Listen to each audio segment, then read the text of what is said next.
Today, I'm going to do an overview of the different accounts that give us high interest in Singapore, right? Because OCBC 360 is going to drop interest rates again, second time this year. Firstly, let's go through the changes that is going to happen on 1st August 2025. And if you're already caught up with it because you subscribed to my Telegram, I'm going to add a chapter that you can skip to the next section.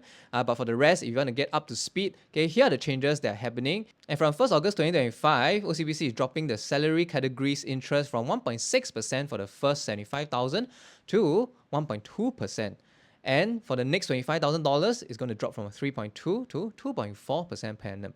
Now, the effective interest rate on 100K balance will be 1.5% from the salary category, and this is down from the 2% currently. The save category is going to drop from 0.6% to 0.4% on the first $75,000 and from 1.2% to 0.8% on the next $25,000. This is a drop from 0.7% to 0.5% per annum.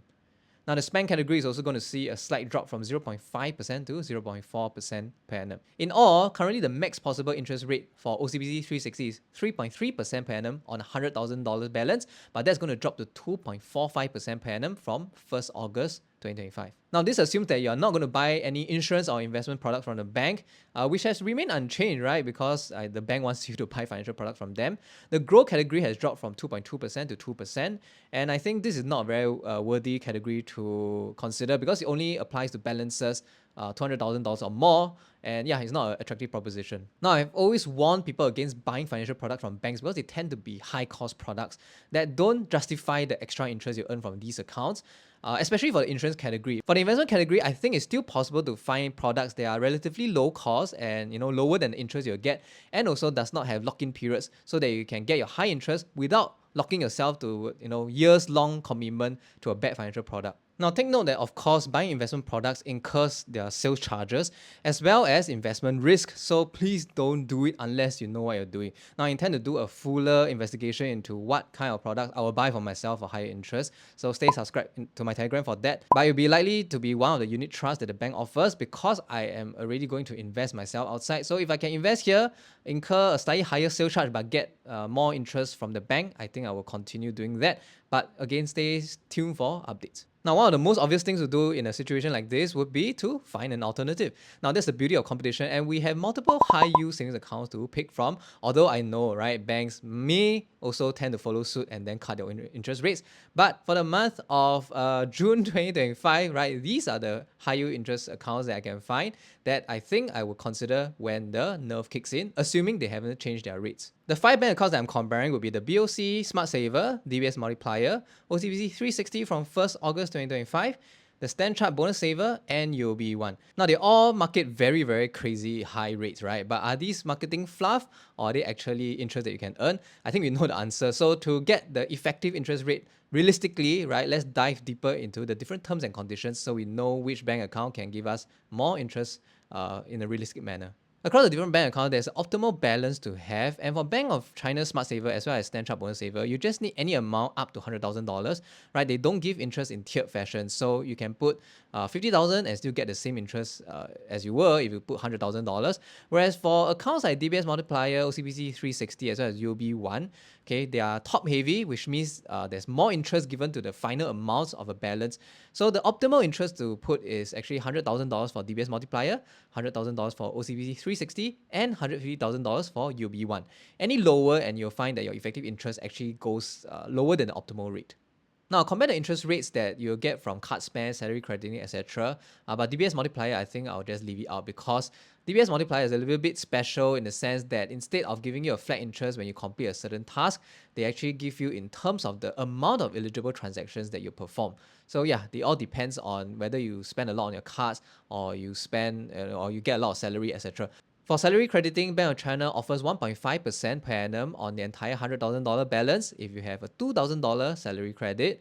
For OCBC 360, you can get up to 1.5% per annum if you credit at least $1,800 of salary. Now, I say up to because, again, right, the interest is given in tiers with the first 75,000 getting a lower amount than the final 25,000. Stand Chart Bonus Saver, you just need to deposit $3,000 of salary each month, and you get 1.5% per annum on the entire $100,000. And UOB One, you will actually need to perform salary crediting to get any bonus interest at all. So it is a compulsory thing, unless you use gyro transactions, which is not worth it. It gets lower interest rates. Now, of course, UOB One has a salary crediting hack, which the other bank accounts so far, it is hit or miss whether or not you can actually get the interest from that. But UOB One has been fairly consistent, in fact, very consistent, right? For all these years, they have offered high interest as long as you pay now yourself with the salary crediting comment. Now, things change from time to time. So if you want to earn more from things like your credit cards, savings account, etc., join my Telegram, and more than 30,000 people have already joined. For card spend, Bank of China offers 0.75% per annum if you spend $750 on an eligible Bank of China card, and 1.25% per annum if you spend $2,500 in a month. For OCBC 360, you just need to spend $500 on an eligible OCBC card to get 0.4% per annum. For Standard Bonus Saver, you need to spend $1,000 on the Bonus Saver card to get 1.5% per annum. Now, take note that the Bonus Saver card does not give any cashback or miles, so there's some opportunity cost here. By my calculation, if you assume a 4% cashback, you're actually losing $40 to this Bonus Saver card on a $1,000 spend, so it may not be that worth it. For UOB One, you just need to spend $500 per month on an eligible UOB card to get the bonus interest. Again, you must do this for bonus interest, otherwise there's no bonus interest at all from UOB One. When it comes to interest category, all but UOB One offers bonus interest for insurance product purchase from the bank. But again, I'm going to stress that I do not encourage anybody to buy financial products from the bank because they tend to be very high cost in nature, long commitment, and you only get the bonus interest for 6 to 12 months. So do your own due diligence and only buy products if you think that the product is suitable for you. And when it comes to insurance product, I doubt that they sell suitable products. Now, this may be a generalization, but I think I've been in the industry long enough to know that products sold at banks, especially insurance products, tend to be pretty lousy. All right, so take my word for it. Unless, of course, you find a gem in an insurance product that a bank is selling, low cost and yet give you high interest, then, let me know in the comments below. For investment category, I think can still be considered because banks do sell things like unit trust, which has no lock-in period, and the sales charge may be higher, right? But you can do a calculation whether the higher sales charge versus the interest you'll get actually makes sense. Way easier to do for that than insurance products. So I think investment products still can if you tread with caution.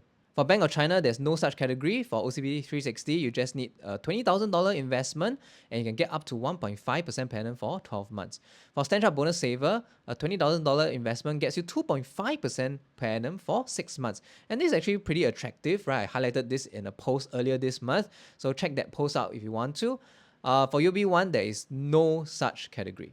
In other requirements, Bank of China SmartSaver offers 0.1% for bill payment, which I think challenges the phrase better than nothing. So it's up to you whether you want to compete this for 0.1%. For DBS multiplier, mortgage with the bank is actually one of the categories which you can consider if your mortgage happens to be with DBS. Right, and for OCBC 360, when your balance increases by at least $500 each month, you get up to 0.5% per annum. Standard Bonus Saver doesn't have any other requirement, while UOB One technically has this year-mark promo which you can take advantage of to get higher interest on your UOB One savings. This provided you are okay with the year-mark promo mechanics, which is you can't touch your funds for about 5 months. And a new one is coming out, so stay subscribed to my Telegram for updates. Now, here's the moment of truth for all these bank accounts, right? What's the effective interest rate if I'm unwilling to buy any insurance products from the bank? Right, for Bank of China SmartSaver, the effective interest rate is 2.75% to 3.25% per annum, depending on your amount of spend. If you just spend $750, then yours will be on the lower end of 2.75% per annum. For those who spend $2,500, you'll get 3.25% per annum effective interest rate in all. For DBS multiplier, without buying any product from the bank, you only get 2.2% per annum. For OCBC 360, you can get 2.45% per annum. And for Standard Bonus Saver, you can get 3.05% per annum. And finally, for UOB One, you can get 3.3% per annum. But if you're willing to buy some quote-unquote sensible product from the bank, right, multiplier can actually give you 4.1% per annum, provided you meet the conditions. And for OCBC 360, if you can find a suitable investment, it can go up to 3.95% per annum from 1st August 2025. For Bonus Saver, you can get 5.55% per annum by buying $20,000 of investment, as mentioned earlier. So for the different high-yield accounts, I think the winners probably be Standard Bonus Saver, as long as you're willing to invest. OCBC 360 with a suitable investment can still be considered moving forward from 1st August 2025. And UOB One is also fairly competitive if you include the year mark promo. For DBS multiplier, I think I'm going to give it a miss because you require too many categories, as well as you need at least $30,000 of eligible transactions to qualify for the highest rates. Yeah, so unless you have hack for that and you have your mortgage with DBS, I think it's going to be quite difficult to satisfy all the different requirements here.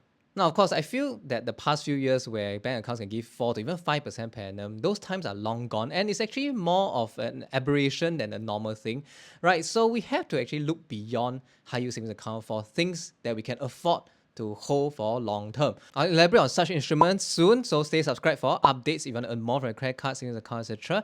And also check out this video where I talk about vanilla money, and I got 6% per annum, and yeah, still getting that as of now, nearing its 3rd month anniversary. So I'll see you in that video.